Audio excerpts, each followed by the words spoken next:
Swastiastu Ibu Guru dan teman-teman. Satya mau menceritakan tentang Satya rekreasi bersama keluarga.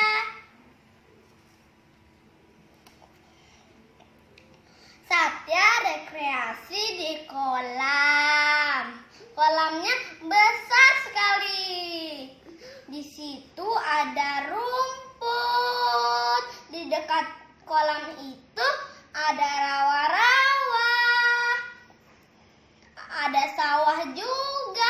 Sawahnya luas sekali. Di situ juga ada burung bermain-main di rumput.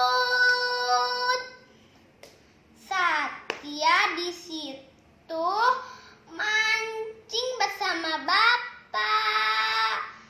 Pancingnya tersangkut-sangkut. Di sana Satya tidak dapat ikan. Tapi Satya senang sekali diajak rekreasi sama Bapak.